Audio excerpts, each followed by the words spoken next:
guru semua, khususnya yang taman kanak-kanak juga. Baik, kita mulai saja. Assalamualaikum warahmatullahi wabarakatuh.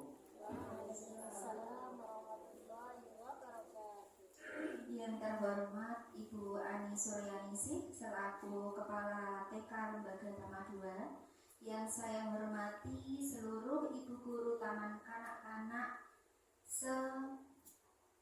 Kapanewon Bantul, dan yang kami banggakan peserta pembahasan tentang budaya positif di Taman Kanak-kanak. Baik, apa kabar ibu-ibu? Bagaimana menjawabnya, Bu? Alhamdulillah, luar biasa, Allahu Akbar. Baik, sehat Ibu? Alhamdulillah. Sehat lahir batin. Mengantuk Ibu?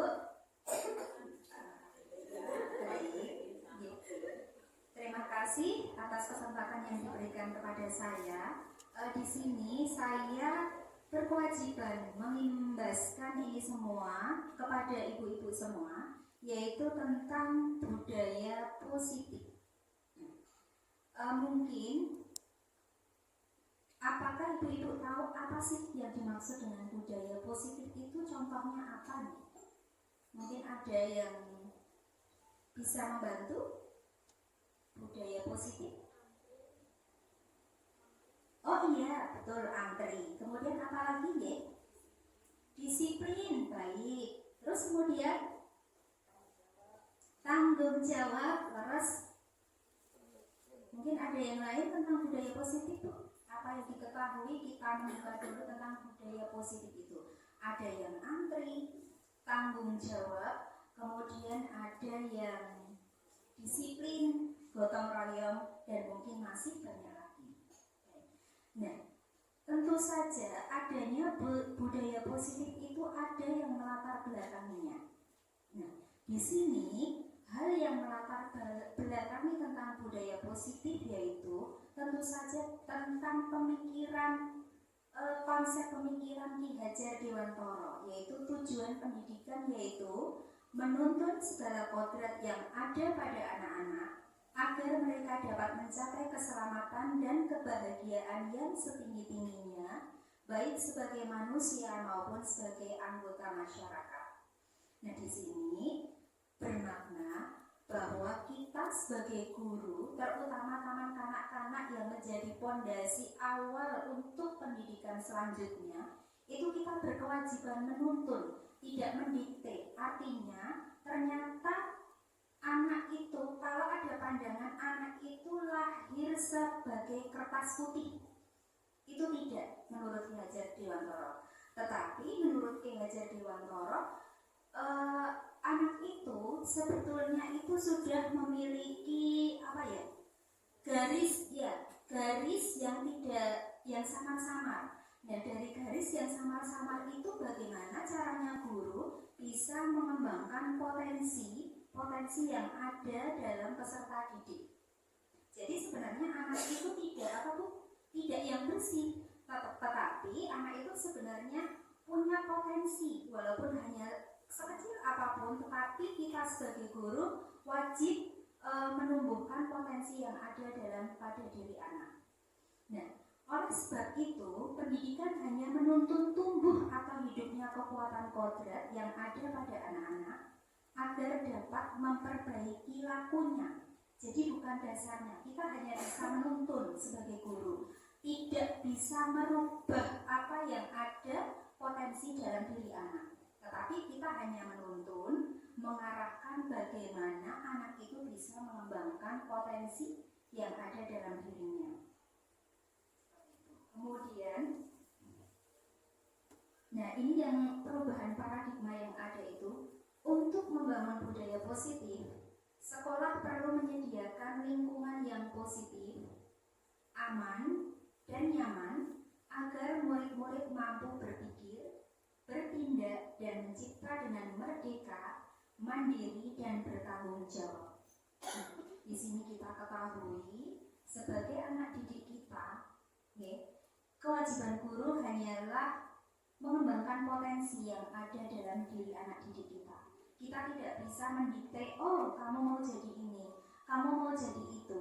Tetapi apa yang ada, yang dibawa anak itu dari rumah ke sekolah, itulah yang kita kembangkan nantinya di sekolah.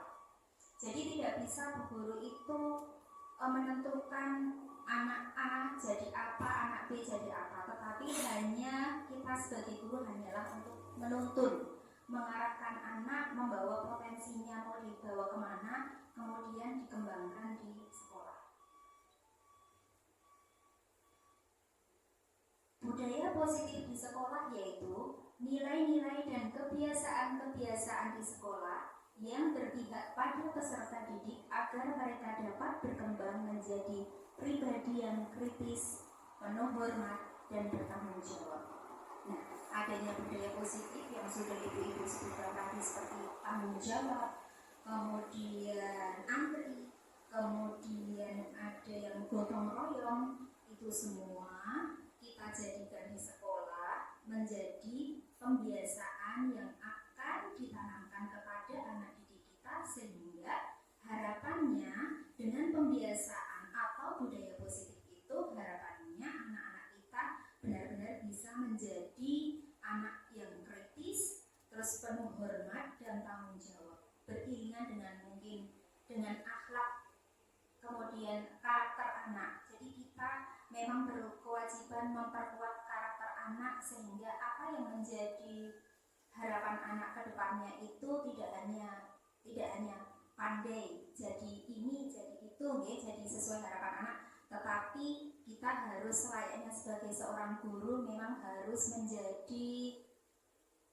suri tauladan, seperti halnya semboyan dari KHD yaitu ing ngarsa sung tulodo ing madya mangun karsa dan tuturi handayani, di mana seorang guru di depan itu harus bisa menjadi pemimpin yang baik dalam arti menjadi suri tauladan yang baik. Kemudian di tengah-tengah sebagai guru itu harus bisa memfasilitasi anak didik kita sesuai potensi yang ada, dan di belakang itu harus menjadi penuntun bagi anak-anak kita, sehingga nanti ke depannya anak kita hanya tidak cerdas pikir saja, tetapi memiliki perilaku yang memiliki karakter pribadi yang kuat, dan tentunya nilai akhlak mulia terhadap Tuhan Yang Maha Esa.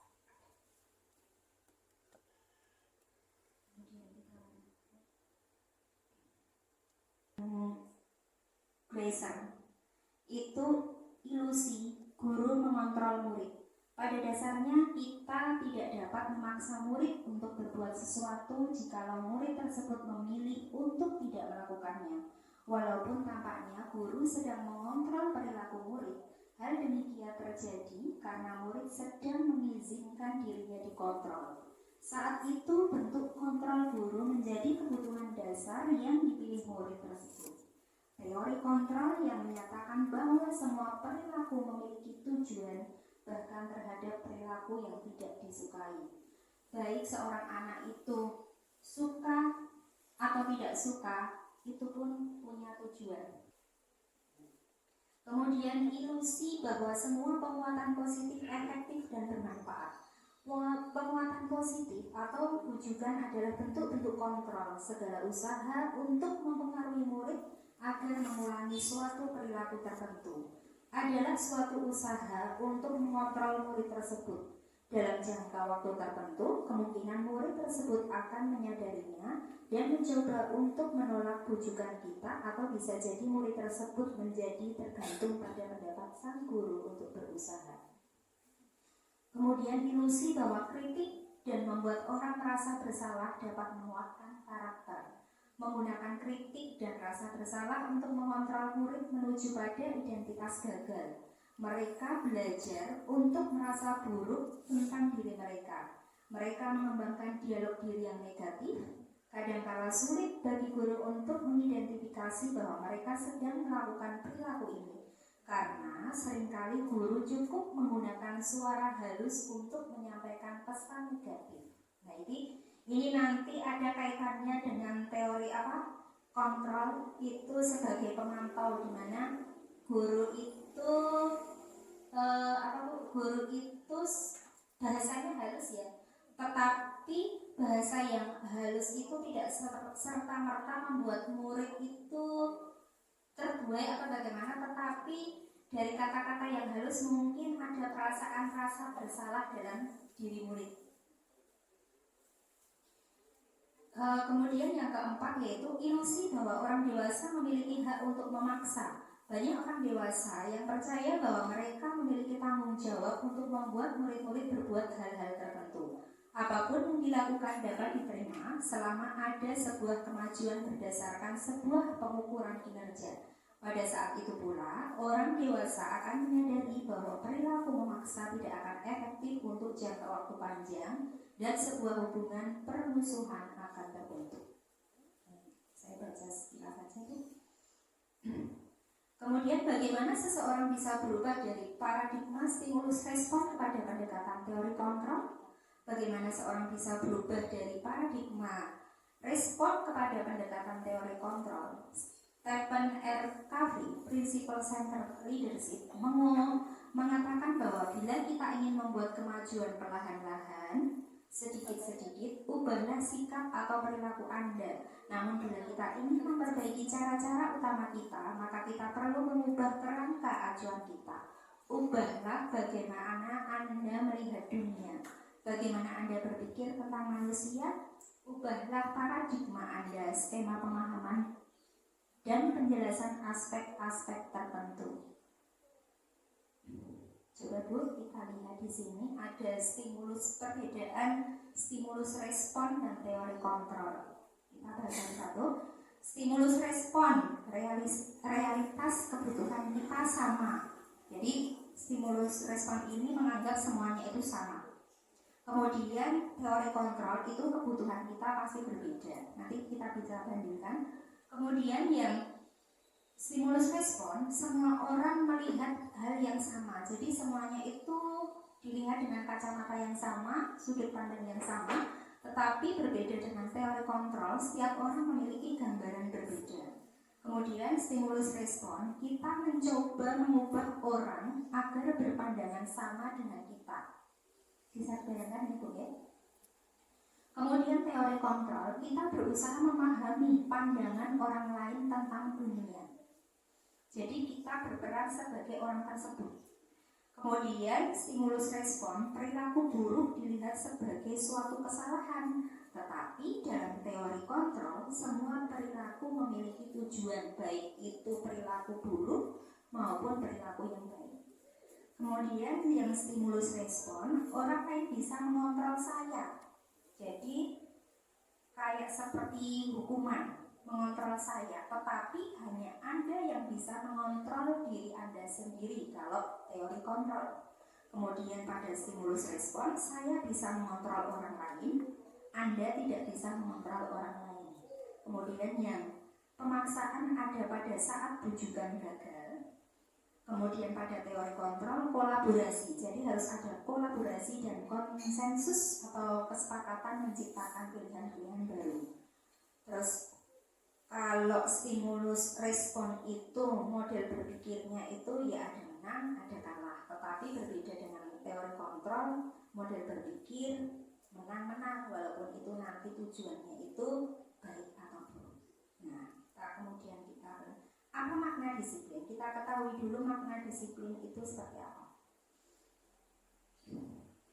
Ketika mendengar kata disiplin, apa yang terbayang di benak Anda?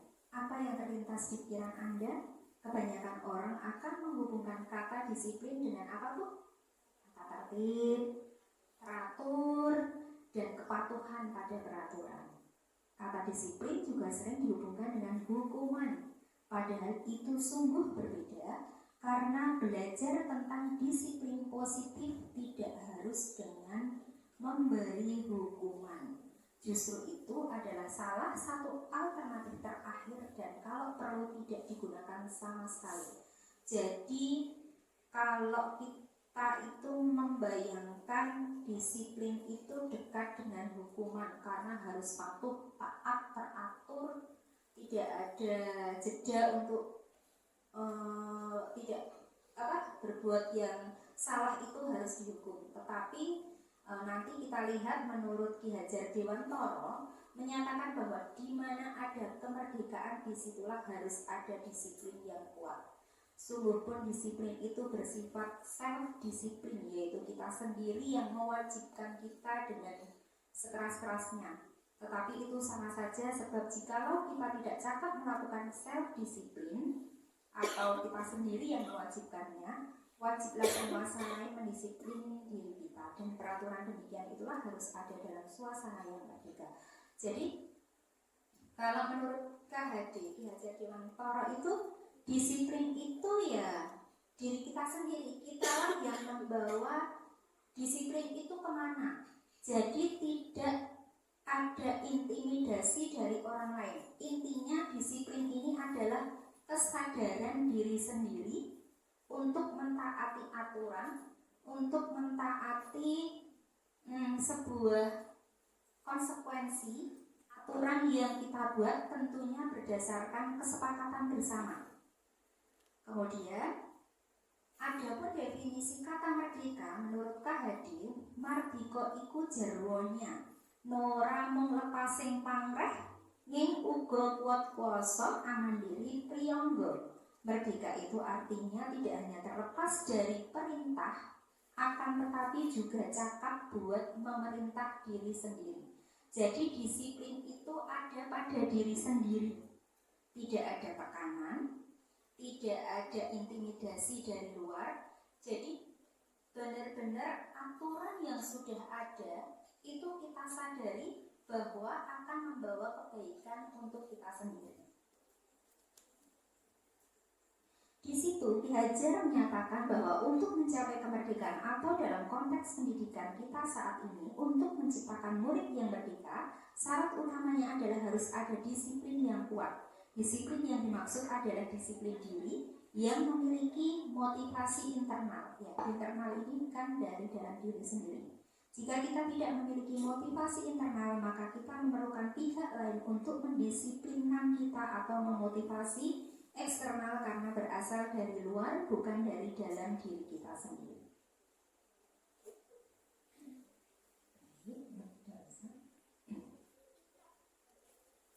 Jadi disiplin adalah kemampuan pemerintah diri sendiri dalam mengontrol dan menguasai diri untuk memilih tindakan yang mengacu pada nilai-nilai yang kita hargai dengan penuh tanggung jawab tanpa diperintah orang lain. Nah, terkait dengan disiplin tentunya akan membawa adanya nilai-nilai kebajikan. Nilai-nilai kebajikan yang disepakati bersama, lepas dari suku bangsa, agama, bahasa maupun latar belakangnya. Ini tadi yang disebut di depan adalah kemerdekaan. Nilai-nilai ini merupakan payung besar dari sikap dan perilaku kita, atau nilai-nilai ini merupakan fondasi kita berperilaku. Nilai-nilai kebajikan adalah sifat positif manusia yang merupakan tujuan mulia yang ingin dicapai.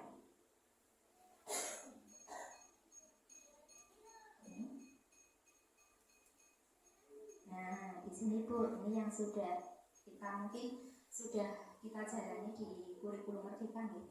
Maksud dari nilai-nilai yang kita hargai adalah nilai-nilai kebajikan, sifat-sifat positif manusia yang merupakan tujuan mulia yang ingin dicapai setiap individu. Nilai-nilai kebajikan yang ingin dicapai oleh setiap anak Indonesia kita kenal dengan profil pelajar Pancasila, di mana ada 6 dimensi, Bu. Apa saja, Bu? Mandiri, harus. Kemudian beriman, bertakwa kepada Tuhan Yang Maha Esa dan berakhlak mulia, bergotong royong, kreatif, bernalar kritis, kemudian berkebinekaan global. pintar, berkebinekaan. Jadi ada berapa dimensi, Bu? Ada berapa dimensi? Terus ada 6. Ada beriman, bertakwa kepada Tuhan Yang Maha Esa dan berakhlak mulia, kemudian mandiri, bernalar kritis, berkebinekaan global, gotong royong, dan kreatif. Nah, di sini nilai-nilai kebajikan yang perlu ada dalam anak didik kita. Semuanya itu kita kenal dengan profil pelajar Pancasila. Nah, dari nilai-nilai kebajikan tentunya ada 3 motivasi perilaku manusia. Nih, yang pertama, untuk menghindari ketidaknyamanan atau hukuman. Motivasi ya Bu ini ya. Motivasi perilaku manusia. Tingkat terendah dari motivasi perilaku manusia biasanya orang yang motivasi perilakunya untuk menghindari hukuman. Jadi istilahnya golek aman, men ora dihukum, mencari aman terhindar dari hukuman atau ketidaknyamanan. Kemudian yang kedua, untuk mendapatkan imbalan atau penghargaan dari orang lain. Nah, di sini itu kalau motivasi perilaku manusia itu motifnya ya, namanya motifnya itu hanya ingin mendapatkan imbalan atau penghargaan, disanjung, dipuji, kemudian nek kalian bisa disiplin, kalian bisa mentaati ini akan mendapatkan imbalan atau penghargaan dari orang lain. Nah, hanya itu saja yang ada. Kemudian motivasi ini juga bersifat eksternal untuk menjadi orang yang mereka inginkan dan menghargai diri sendiri dengan nilai yang mereka percaya. Jadi artinya di sini motivasi ini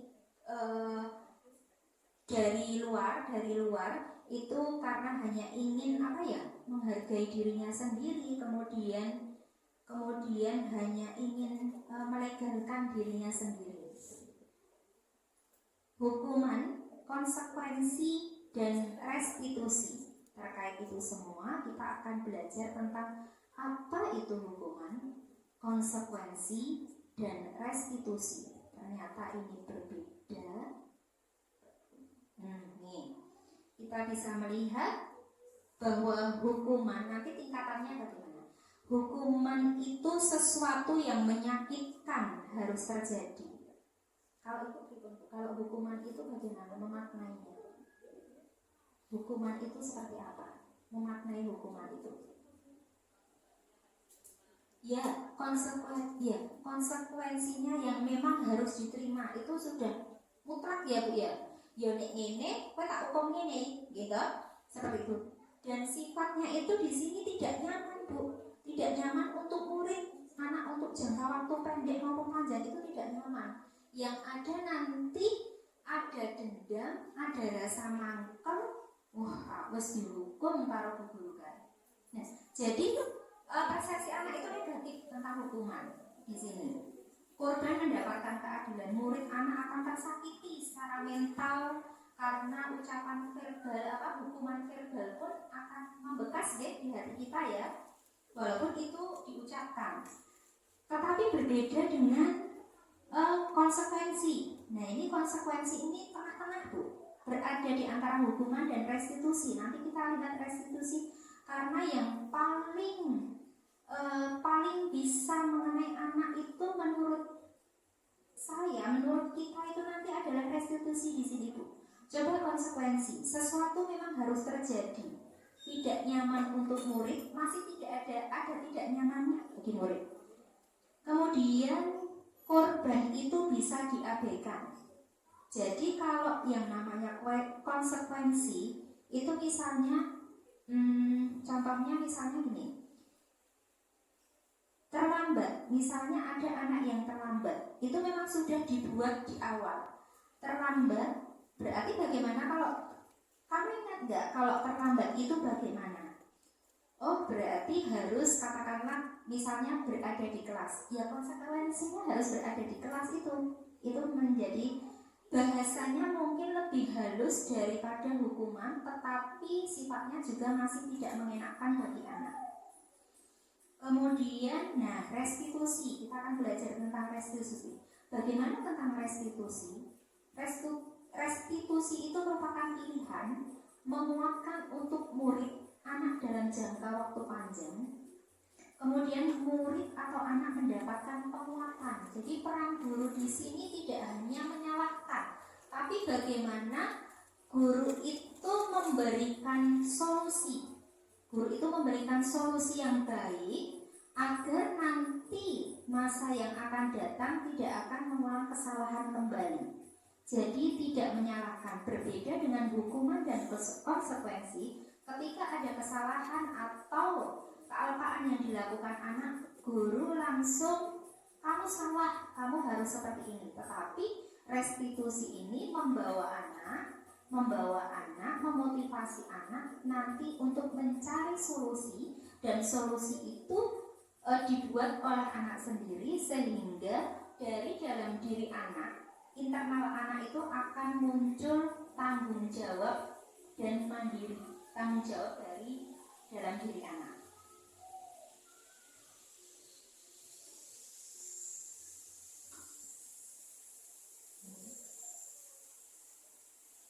Restitusi adalah proses menciptakan kondisi bagi murid untuk memperbaiki kesalahan mereka sehingga mereka bisa kembali pada kelompok mereka dengan karakter yang lebih kuat. Karena dengan restitusi yang diberikan guru kepada anak didik tentunya tidak menjudge anak itu salah, tetapi anak bersama guru itu akan bersama-sama membuat solusi bagaimana ke depannya agar anak itu tetap menjadi anak yang bertanggung jawab, memiliki karakter yang kuat. Restitusi juga merupakan proses kolaboratif tadi antara guru dan murid, kerjasama antara guru dan murid yang mengajarkan untuk mencari solusi untuk masalah mereka dan membantu murid berpikir tentang orang seperti apa yang mereka inginkan dan bagaimana mereka harus memperlakukan orang lain. Hukuman bersifat tidak bercanda atau tiba-tiba. Tadi sudah.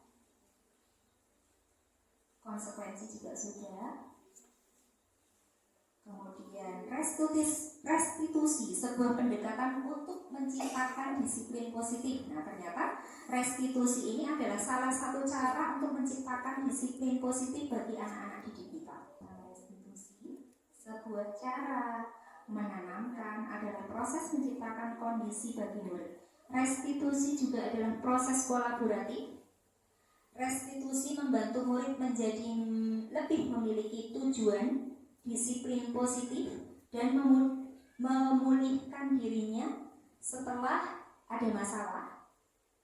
Kemudian melalui restitusi, ketika murid berbuat salah, guru akan menanggapi dengan cara memungkinkan murid untuk membuat evaluasi internal tentang apa yang dapat mereka lakukan untuk memperbaiki kesalahan mereka dan mendapatkan kembali harga dirinya.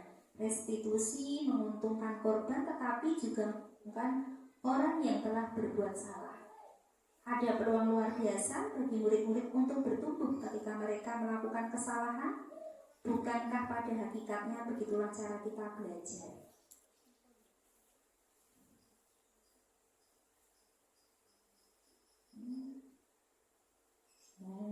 Keyakinan kelas Bu, kalau kita anak-anak itu keyakinan kelas itu kesepakatan Bu, kesepakatan yang dibuat antara guru dan murid. Apakah di tempat guru ibu mengajar itu sudah ada kesepakatan kelas? Sudah ya? Nah, terus kesepakatan kelas apakah itu menjadi apa Bu? Kesepakatan kelas itu apakah hasil dari kesepakatan bersama guru dan anak didik? Ya. Oke. Karena pada dasarnya di dalam pembelajaran yang kita lakukan bersama anak didik, apalagi kita mengajar di tangan kanak-kanak, itu tentu sangat diperlukan adanya sebuah kesepakatan kelas, yaitu peraturan kelas yang memang harus disepakati oleh anak-anak.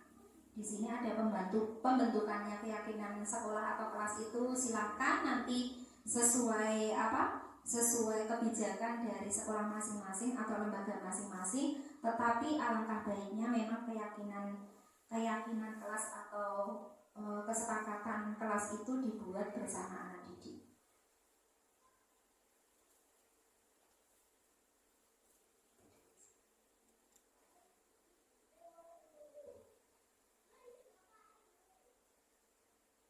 Kalau di apa Bu? Kalau di sekolah Ibu masing-masing itu peraturannya bagaimana Bu? Kesepakatan yang sudah disepakati contohnya apa? Kesepakatan ketika apa Bu? Pijakan bermain. Oh ya, pijakan bermain ya.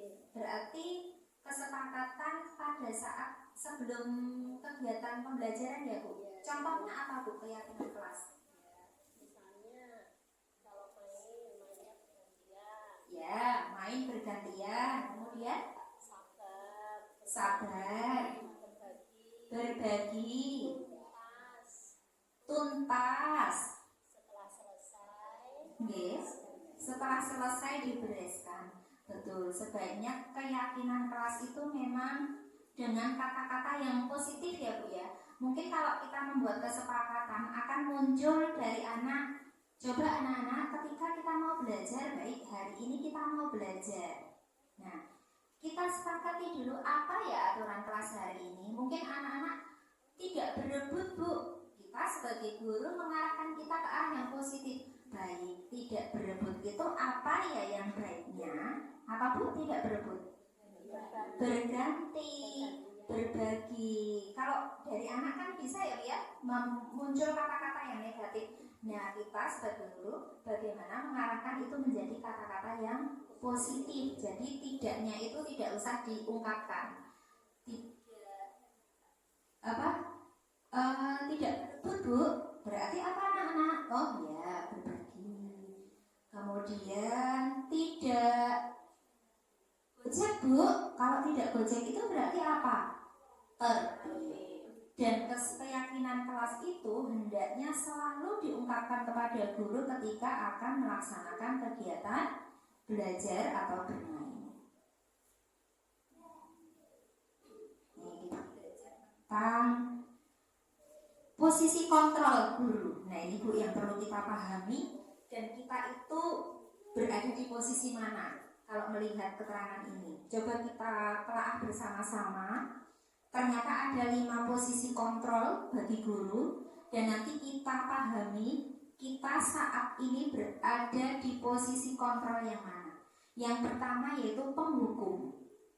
Di sini seorang penghukum bisa menggunakan hukuman fisik maupun verbal. Orang-orang yang menjalankan si penghukum senantiasa mengatakan bahwa sekolah memerlukan sistem atau alat lebih menekan murid-murid lebih dalam lagi.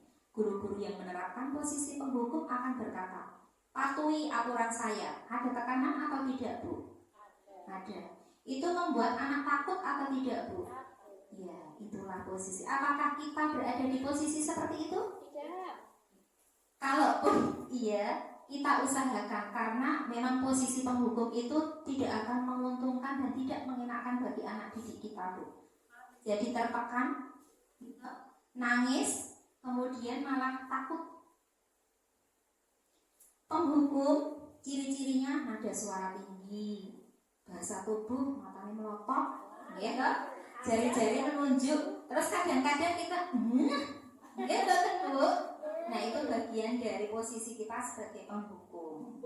Nah, terlambat lagi, pasti terlambat lagi, selalu itu Bu. Jadi tidak ada celah bagi anak itu untuk membela dirinya sendiri. Itu adalah posisi sebagai penghukum. Kemungkinan murid marah dan mendendam, jelas itu Bu. Kalau nih guru aja seperti itu, yo muridnya yo mesti ngecing toh Bu. Guru ngecing yo muridnya mesti guru nih kayak galak. Yang kedua, membuat merasa bersalah. Pada posisi ini biasanya guru akan bersuara lebih lembut, tapi pembuat rasa bersalah akan menggunakan keheningan yang membuat orang lain merasa tidak nyaman, bersalah atau rendah diri. Kata-kata yang keluar dengan lembut akan seperti, ibu sangat kecewa sekali dengan kamu. Dia tidak menghardik, dia tidak menggunakan kata-kata yang kasar atau keras, tapi tajam ya Bu ya. Tapi ya Allah jeru banget. Kalau yang sudah bisa memaknai, ya Allah kata-katanya boleh jeru tajam. Berapa kali Bapak harus memberitahu kamu ya? Gimana coba kalau orang tua kamu tahu kamu berbuat begini? Jadi ada sedikit kayak tekanan nih Bu, nggih. Walaupun halus nggih, tapi menyakitkan. Tetap di sini kurang efek bagi anak itu juga tidak mengenakan Bu. Kayak merasa tidak berguna gitu nggih Bu ya. Kayak merasa tidak berguna. Pembuat merasa bersalah. Nada suaranya itu memelas, halus, sedih. Bahasa tubuhnya merapat pada anak. Memberikan belayan, tapi kok ada kata-kata yang agak nggak mengenakan lah Bu. Kalau anak yang bisa mengenal, ya Allah kok jauh banget ya bahasanya. Kemudian hasilnya murid akan merasa bersalah Bu. Bersalah telah mengecewakan ibu atau bapak gurunya. Murid akan merasa menjadi orang yang gagal. Ini Bu yang kayaknya malah karena ketajaman makna dari kata-kata yang lembut itu tadi malah akan membawa efek yang dalam bagi anak. Nah ini teman. Guru pada posisi ini tidak akan menyakiti murid, namun akan tetap berupaya mengontrol murid melalui persuasi. Posisi teman pada guru bisa negatif ataupun positif. Positif di sini berupa hubungan baik yang terjalin antara guru dan murid. Guru di posisi teman menggunakan hubungan baik dan humor. Ini sebenarnya juga Bu, kita maunya itu menjadi teman. Tetapi menjadi teman di sini ya kita harus bisa menempatkan posisi kita. Jangan sampai kita menganggap anak didik kita itu sebagai teman, nanti malah anak didik kita menjadi malah tidak lebih menghargai kita. Ngerti nggih Bu nggih? Sepakat ya Bu ya. Jadi pada saat anak itu butuh sentuhan, baik kita posisikan sebagai teman. Tetapi ketika dihadapkan dengan sebuah keyakinan atau disiplin positif bagi anak, ya kita harus bisa tetap mengontrol walaupun peran kita bisa sedikit menjadi teman sejajar dengan anak didik kita. Itu yang perlu kita perhatikan.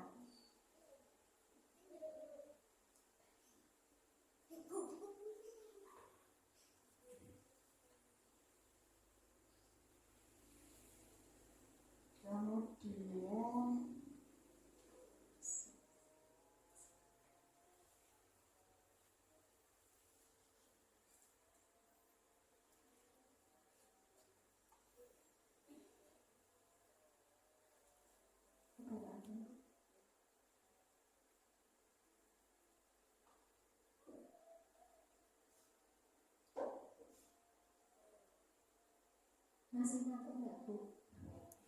Ini Bu yang pemantau ya Bu ya, sebentar tak baca saja. Memantau berarti mengawasi. Pada saat kita mengawasi, kita bertanggung jawab atas perilaku orang-orang yang kita awasi. Posisi pemantau berdasar pada peraturan dan konsekuensi dengan menggunakan sanksi atau konsekuensi. Ini pemantau itu lebih menjadi teman, tapi tetap kita mengawasi anak itu. Kemudian yang paling tinggi tingkatannya itu manajer. Posisi terakhir, posisi di mana guru sesuatu bersama dengan murid. Nah ini nanti yang menjadi restitusi. Jadi di mana ada kolaborasi antara seorang guru dan murid. Di mana guru ini nanti dapat menemukan solusi atas permasalahan yang dihadapi oleh murid. Jadi bukan menghukum, bukan sebagai yang tadi tentang konsekuensi, tetapi lebih kepada posisi kontrol guru menjadi dia bersama anak didiknya itu mencari solusi bersama atas kesalahan.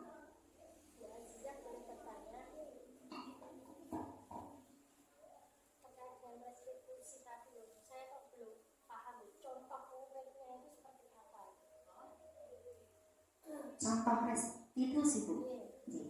Nanti di sini ada yang terakhir itu nanti ada restitusi di mana tahapannya ada 3, jadi nanti disebut segitiga restitusi.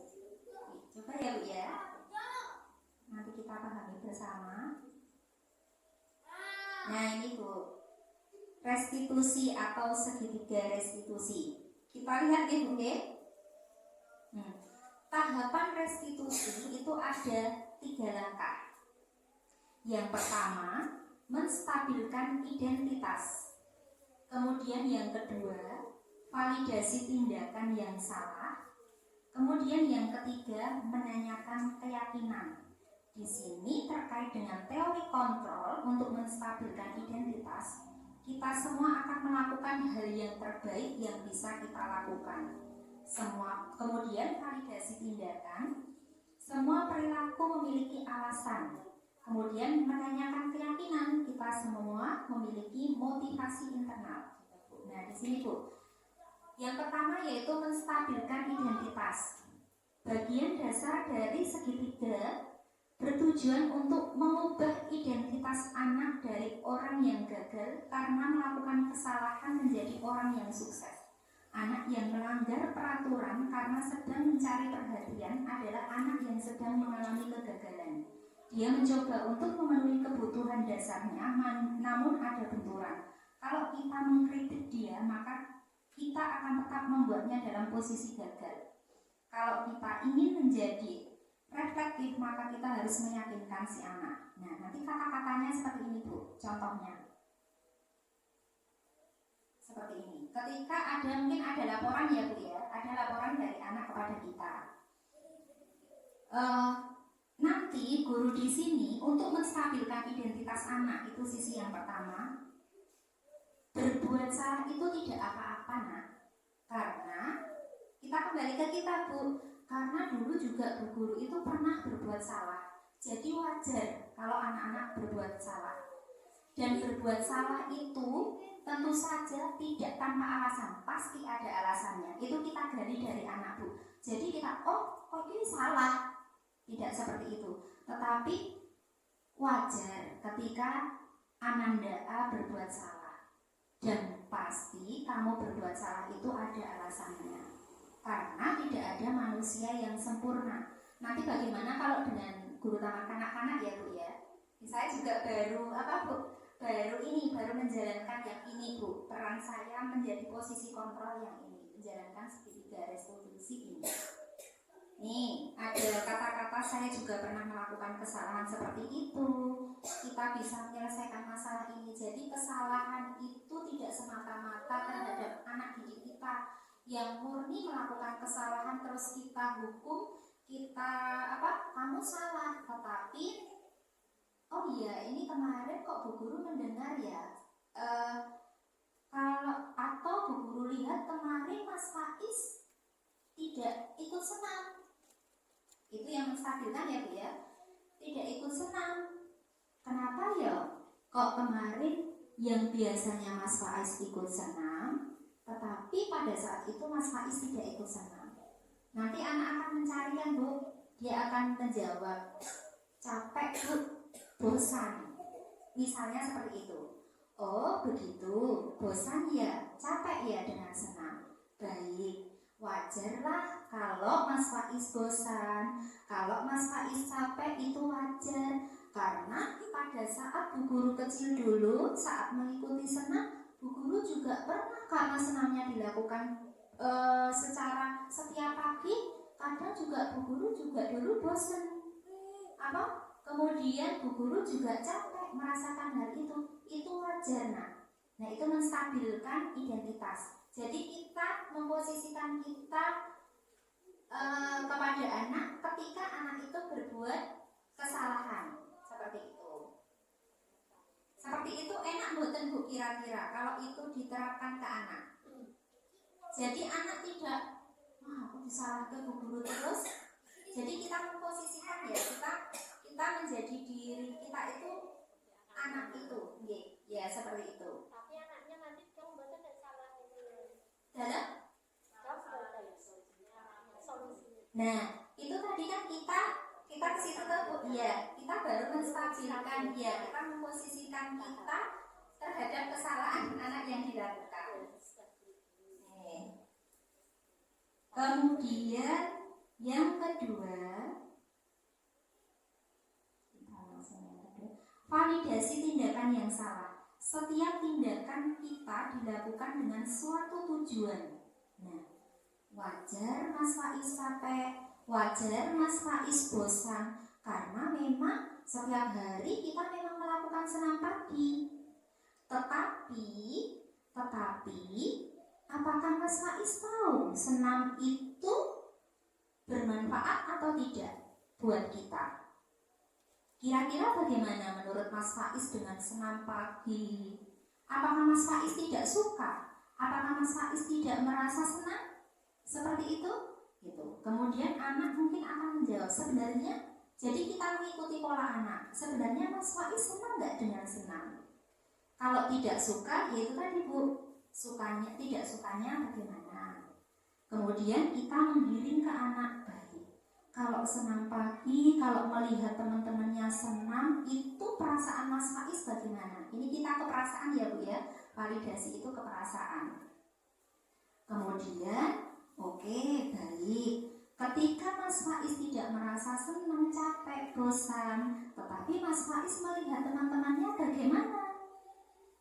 Kemarin juga, terus mungkin Mas Faiz itu menjawab, yang sudah saya lakukan itu, teman-teman tetap ikut senam Bu.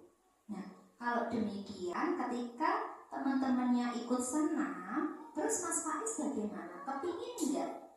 Karena teman-temannya itu ikut senam itu bagaimana? Apa tujuannya? Biar sehat. Nah, Mas Faiz pengen sehat atau tidak? Seperti itu Bu.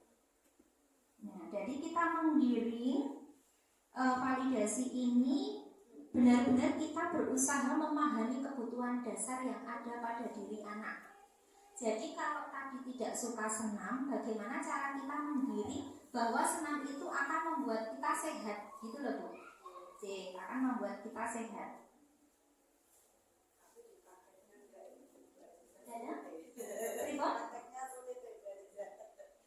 Iya, kita memang kasih bintang juga itu enggak.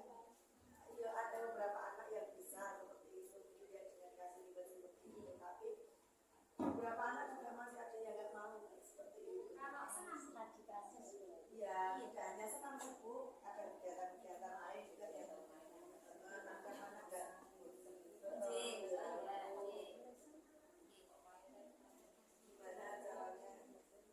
Nah itu Bu, dalam restitusi ini memang peran guru itu bukan lagi menghukum, bukan lagi, tapi kalau kita juga memberikan penghargaan juga berarti anak itu tidak ada punya motivasi dari internal diri sendiri, karena dia mau melakukan itu hanya ada hadiahnya, hanya ada penghargaannya. Restitusi ini diambil bagaimana caranya guru membawa anak memiliki tanggung jawab, kalaupun dia melakukan kesalahan, kalaupun dia merasa tidak suka dengan hal-hal itu, tetapi guru bisa membawa anak didik kita itu dengan bahasanya itu yang kita seolah-olah berada di posisi anak itu, tidak menyalahkan. Kemudian kita ketika tidak menyalahkan, anak akan merasa nongkok apa Bu? Ya, kemudian nanti kan dengan stimulasi dari guru tentunya anak itu akan berusaha mencari solusi itu loh Bu. Jadi dengan pertanyaan-pertanyaan itu loh Bu, dengan pertanyaan. Kalau misalnya senam, kalau misalnya berkegiatan ini, melihat teman-temannya bagaimana. Jadi kan ada motivasi dari diri tetapi dipengaruhi oleh luar Bu ya, dari temannya. Oh, teman-temannya Mas Faiz tadi mengerjakan ini enggak? Teman-temannya Mas Faiz ikut senam enggak? Iya Bu, karena senam itu bagaimana? Nah nanti kan senam itu bisa membuat badan kita seperti apa? Sehat Bu, seperti itu. Itu kan sudah muncul dari kesadaran ya, bahwa senam itu bisa membuat diri Mas Faiz sehat. Nah kan gitu ya. Nah, kemudian baru yang ketiga, ketika seperti itu, ketika Ananda itu sudah menyadari akan kesalahannya, sudah bisa mengerti bahwa apa yang sudah diperbuatnya itu memang harus diperbaiki, dan perbaikan itu dari dalam dirinya sendiri, maka seorang guru nanti masuk menanyakan keyakinan. keyakinan kepada anak. Nah, ketika kita melakukan senam pagi, kita melakukan baris di depan, kita mengerjakan sesuatu, itu kan sudah kita sepakati bersama. Nah, keyakinan itu kita munculkan di sini, Bu. Di sisi yang ketiga dari restitusi, yaitu menanyakan keyakinan. Kalau seperti itu, berarti kita kembali. Kalau kegiatan pagi apa, Mas Faiz? Senam. Kemudian senam itu bisa membuat badan kita bagaimana? Sehat. Nah, melihat kesehatan, gitu, kesehatan itu sangat penting. Kemudian teman-temannya Mas Faiz bagaimana? Melihat teman-temannya Mas Faiz itu, teman-temannya suka tidak dengan kegiatan itu? Mungkin jawabannya ya suka dan tidak suka nih, Bu. Nah, terus kita sudah membuat kesepakatan bersama. Berarti kalau kita senam pagi, apa yang harus kita sepakati bersama? Yang kita sudah kesepakati bersama apa? Nanti kemarin baris, Bu. Setelah baris, kemudian kita mengikuti senam. Barisnya di mana, Nak? Di halaman sekolah. Seperti itu. Teori kontrol menyatakan bahwa kita pada dasarnya termotivasi secara internal. Jadi intinya tidak menghukum, ya Bu, ya, tidak menghukum, tidak memberikan menjat bahwa apa yang kesalahan pada anak itu mutlak salah, tetapi kita berperan sebagai memposisikan kita sebagai anak kita sendiri yang melakukan kesalahan, bahwa kesalahan itu wajar, kesalahan itu normal. Saya pun dulu waktu kecil juga pernah melakukan kesalahan, Nak. Tetapi bagaimana kesalahan itu tidak akan berlanjut ke depannya. Untuk menanyakan ke anak kehidupan seperti apa yang nantinya mereka inginkan. Nah, kalau sudah diungkapkan keyakinan-keyakinan, menanyakan keyakinan yang sudah ada pada anak, nantinya dengan keyakinan yang kita buat, kesepakatan yang kita buat, nanti inginnya maunya seperti apa, effort yang dimunculkan itu apa, seperti itu. Oh iya, Bu, nanti kalau yang sudah itu ya, nanti terima kasih sudah bisa tertib lagi, kemudian sudah bisa mengikuti dengan konsisten. Nah, itu tadi, Bu, tentang restitusi, budaya positif. Kita sudah mengenal budaya positif, kemudian keyakinan kelas, kemudian posisi kontrol guru, di mana kita kita memposisikan posisi kontrolnya itu ada di mana, ada penghukum gitu ya, Bu. Terus kemudian ada sebagai teman, ada pembuat rasa bersalah, posisi pemantau, dan posisi yang paling idealis itu memang posisi sebagai manajer. Seperti itu mungkin ini, Bu, yang bisa saya sampaikan, bisa saya bagi. Mungkin kurang lebihnya seperti ini tentang budaya positif. Apa yang nanti bisa diperoleh dari sini, monggo kita terapkan bersama-sama. Saya juga baru belajar tentang dan kemudian kita berusaha menerapkan budaya positif kepada anak didik kita, karena taman kanak-kanak adalah sebagai fondasi awal untuk menuju pendidikan ke jenjang selanjutnya, di mana yang paling penting adalah pendidikan karakter.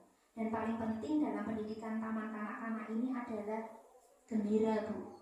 Gembira. Nek boten gembira, kasihan anak-anak akan merasa terpaksa dalam belajar. Ceriakan anak-anak dulu, kemudian kita tuntun anak dalam proses pembelajaran yang menyenangkan. Kita fasilitasi anak dengan segala potensi yang dimiliki anak. Insya Allah nanti anak akan bisa mencapai apa yang anak-anak impikan. Yang paling penting tetap jadikanlah anak-anak kita menjadi anak-anak yang ceria, cerdas, kemudian berkarakter, berakhlak mulia. Itu tujuan kita. Mungkin seperti ini yang bisa saya sampaikan. Kurang lebihnya mohon maaf dan saya ucapkan terima kasih. banyak pada ibu-ibu semua yang sudah bersedia belajar dan berbagi bersama saya tentang budaya positif. Sekali lagi mohon maaf. Wabillahi taufiq wal hidayah. Wassalamualaikum warahmatullahi wabarakatuh.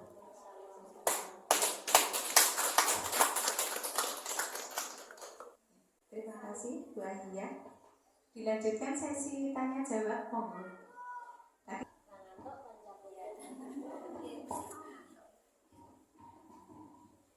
Assalamualaikum warahmatullahi wabarakatuh. Di sini tadi awal-awal sekilas agak gitu. Tapi terus ketika berusaha memahami yang restitusi itu tergelitik ada tanya. Jadi pendidikan di zaman kanak-kanak itu tidak boleh ada punishment ya Bu Azza.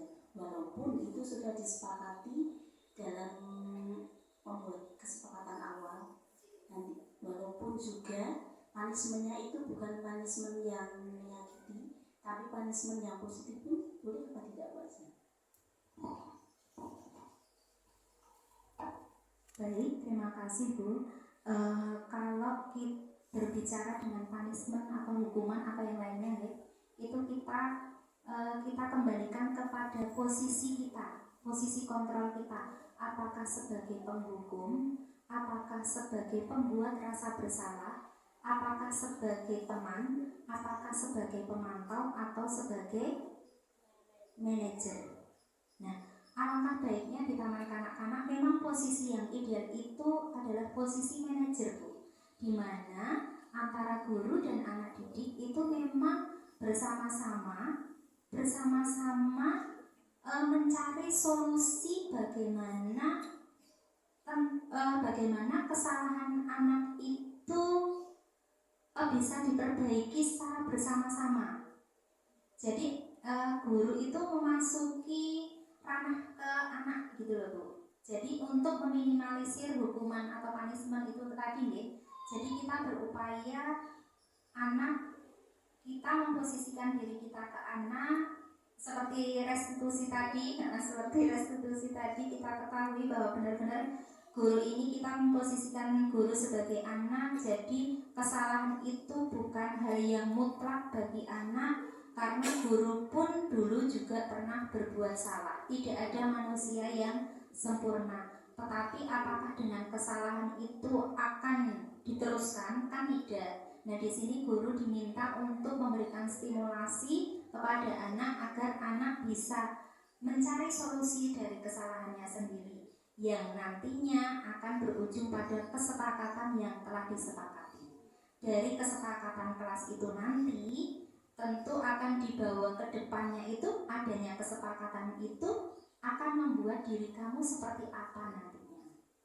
Nah, itu yang diajukan oleh guru kepada anak seperti itu, sehingga anak di sini diharapkan benar-benar nanti bisa mencari solusi akan kesalahannya sendiri, sehingga anak bisa bertanggung jawab, kemudian mandiri, dan tentunya itu ada dorongan internal, tidak lagi eksternal karena penghargaan, karena ada hukuman aku kudu ora salah. Terus karena saya pengen baik karena aku diberi hadiah, karena dihargai itu. Tetapi disiplin itu memang ada pada diri sendiri. Ini hal yang diharapkan dari restitusi. Jadi muncul keinginan diri sendiri untuk mendisiplinkan diri sendiri secara merdeka. Lanjut sedikit ya, umpama studi kasus di kelas saya, ada anak itu begitu masuk langsung semua 4 plus 4 itu disebar semua. Terus kita ini merapikannya gimana? Pertama kita ayo gotong royong merapikan. Hari selanjutnya disebar terus kita bikin kesepakatan ya, kalau menyebar mainan nanti konsekuensinya anak-anak harus merapikan. Walaupun tapi saya yakin segitu banyak itu dia belum bisa karena masih anak-anak. nanti Ustazah bantu. Cuma itu apakah dianggap sebagai hukuman atau dianggap sebagai konsekuensi atau dianggap sebagai tanggung jawab kalau seperti itu? Itu sudah masuk, kita sudah bikin kesepakatan sebelum bermain itu. Baik, kalau dari kata-katanya itu termasuk konsekuensi ya Bu. Jadi kalau berbuat A akibatnya ini, kalau berbuat ini berarti kamu harus ini. Itu sebuah konsekuensi. Itu Bu, konsekuensi. Tetapi kita ketahui konsekuensi itu tadi berada di tengah-tengah di antara hukuman dan restitusi. Memang konsekuensi itu juga perlu Bu. Jadi kita memang juga perlu menerapkan konsekuensi karena memang dengan adanya konsekuensi anak kan akan lebih bertanggung jawab nih. Apalagi kesepakatan itu memang sudah dibuat bersama-sama. Jadi posisinya konsekuensi, tetapi konsekuensi itu memang pada saat itu menurut saya juga diperlukan karena itu akan membuat anak, bagaimana membawa anak agar bisa lebih bertanggung jawab. Jadi tidak ke hukuman lagi Bu, lebih ke konsekuensi. Nah nanti yang paling ideal itu memang restitusi, memang kan karena anak ya memang harus distimulasi Bu. Kita nggak bisa membuat skenario restitusi itu kan nggak bisa. Apalagi anak taman kanak-kanak itu memang alami. Kemarin juga ini, kalau untuk taman kanak-kanak kan nggak mungkin Pak, di skenario itu nggak mungkin karena anak-anak TK belum bisa membaca. Oh ya, berarti lebih kepada stimulasi guru untuk mengajak anak lebih mendisiplinkan diri bertanggung jawab.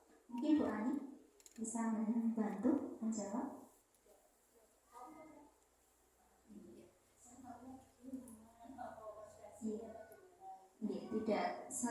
Tidak selamanya konsekuensi itu tidak baik gitu loh Bu, buruk. Tetapi memang konsekuensi juga masih diperlukan agar anak lebih bertanggung jawab. Nanti kita bawa ke restitusi bagaimana guru taman kanak-kanak itu bisa menstimulasi dengan kata-kata yang lebih baik, yang bisa memunculkan disiplin dirinya dari internal anak. Ya kan Bu?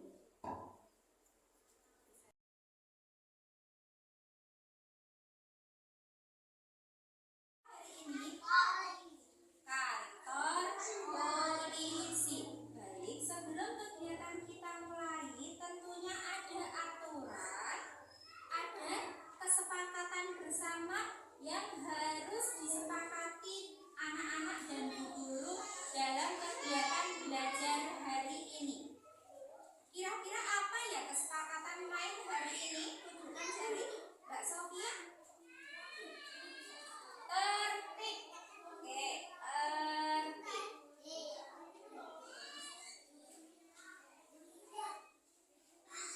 Kemudian apa lagi? Mas Bagus? Mas Bagus?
tujuan belajar apa ya? Berdoa. Berdoa terlebih. Kira-kira apakah kesepakatan ini anak-anak akan kita sepakati bersama? Ya. Sepakat?